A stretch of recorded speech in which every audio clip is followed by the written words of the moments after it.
Hello everybody, my name is MISSInsanity and welcome back to another Sims 4 speed build. Today we are back in Willow Creek and we are actually making a wedding venue.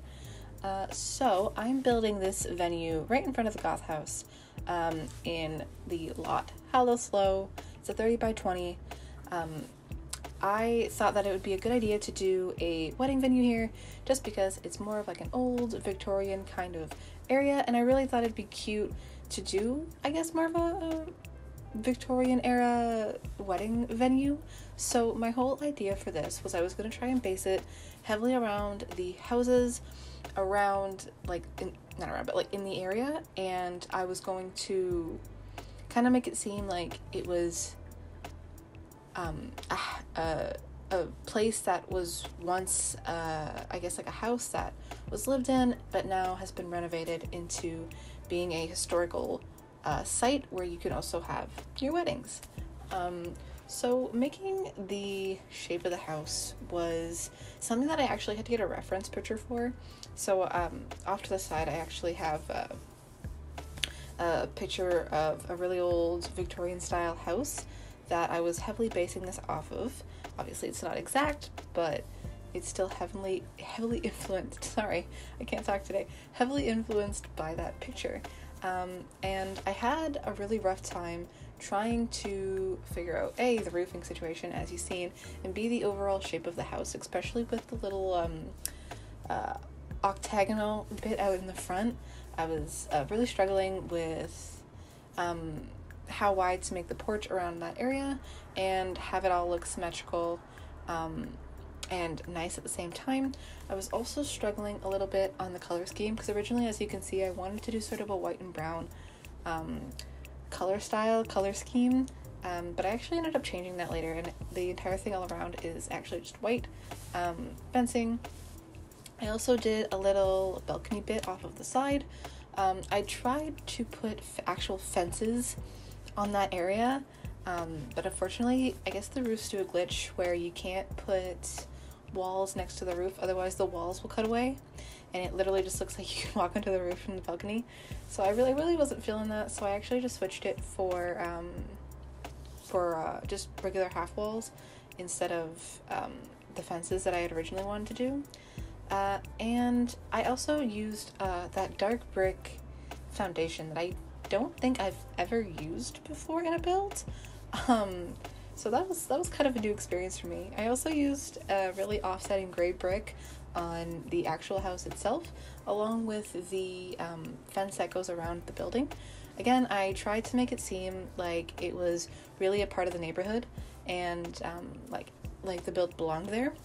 Now, as you can see, I'm actually fiddling around with the deck area, and I wanted to do the cool thing with the wood paneling where you can, I guess, make it flow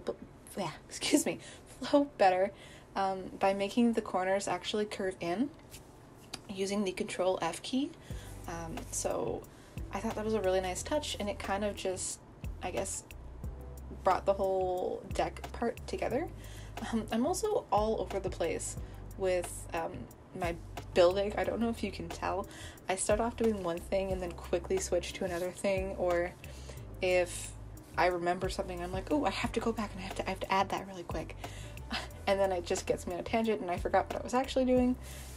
So here, as you can see, I was just replacing all those brown bits with just the regular white. Again, because I just thought adding the brown would be a little bit too much color, and I wasn't really feeling that, I'm going to be totally honest. Now I actually moved on to the floor plan here, and the floor plan was something that really, I really struggled with, because obviously it's a more smaller area, like you don't have a big community lot per se, and so I was really struggling with trying to figure out the floor plan, and I didn't want to make rooms too narrow.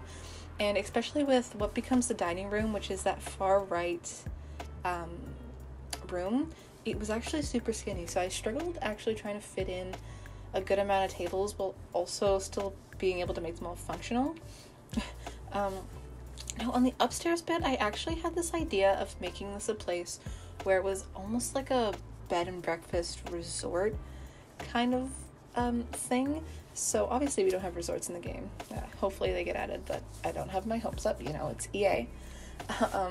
But on the upstairs bit, there's actually 2 separate rooms. One is the Honeymoon Suite with an ensuite attached, and the other one is kind of just, I guess just like a regular room with 2 single beds in it. And I was thinking, like, you could have your wedding here, and then obviously everyone else could go home, or you could have some friends that actually stay the night, and the newlywed couple can stay in the Honeymoon Suite for the night, or the newlywed suite, and I guess kind of you can have your honeymoon there kind of thing.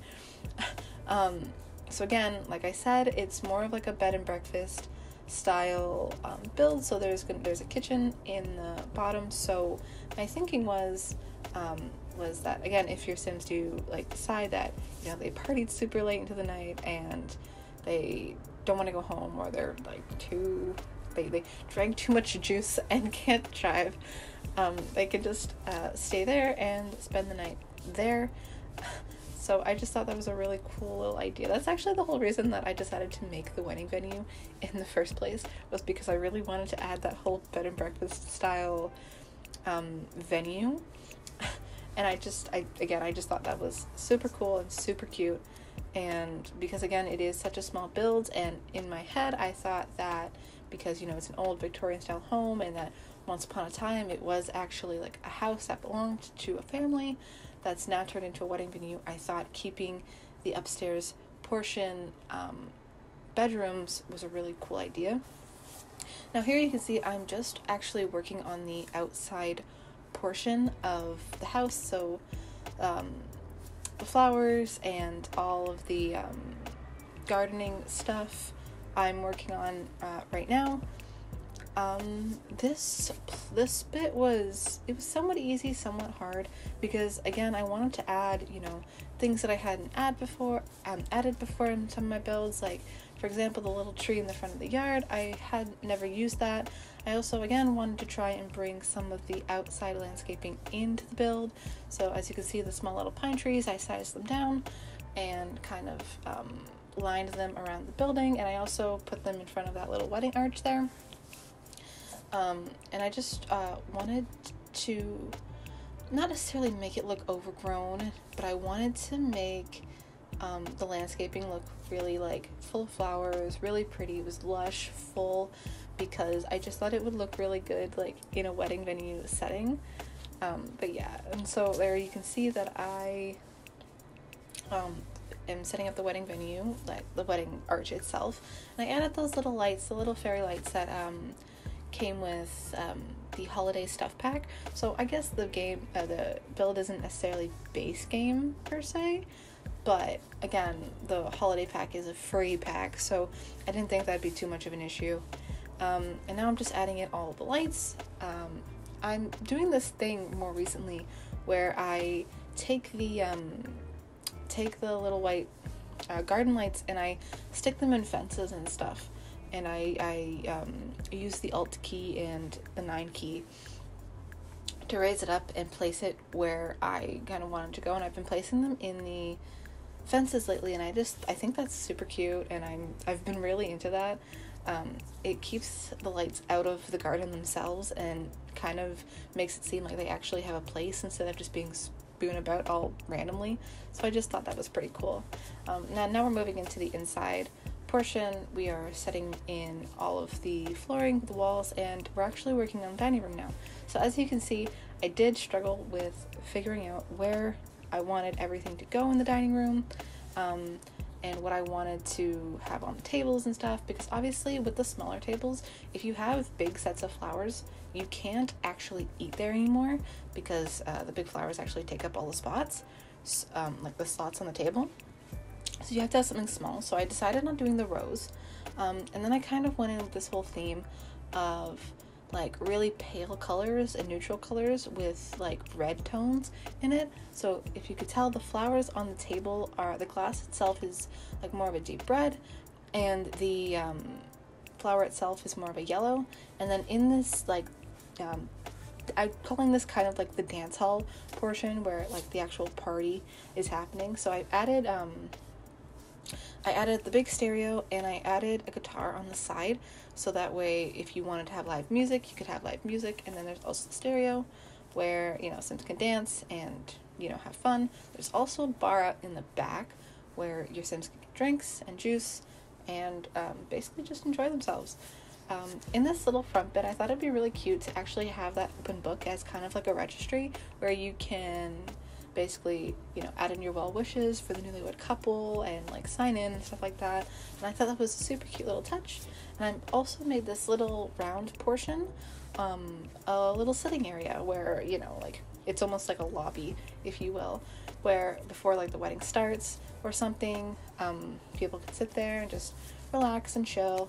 Like if the bride or groom is upstairs getting ready to, you know, get married with their bridesmaids or their groomsmen, all the people can stay downstairs in that little waiting area and just like all around until the bride and groom are ready to get married.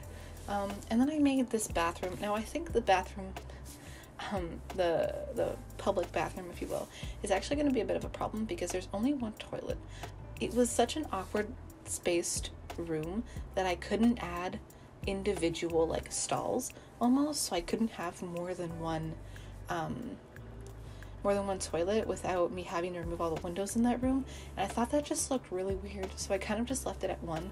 On top of that, there are 2 other ensuite bathrooms upstairs, so as long as the rooms aren't being used, your Sims can actually still use those ones as well if the downstairs washroom is taken. So I didn't think it was that big of a problem. And as you can see, I just finished up that kitchen.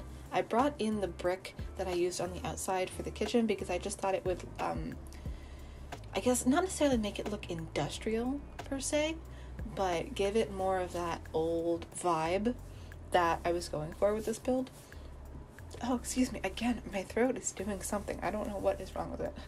But now we are moving up to the upstairs portion, and in this little landing area, I didn't exactly know what to put all that much, so I just ended up adding like a little couch, a little sitting area with a bookshelf and a rug, and I just decorated the balcony bit the same.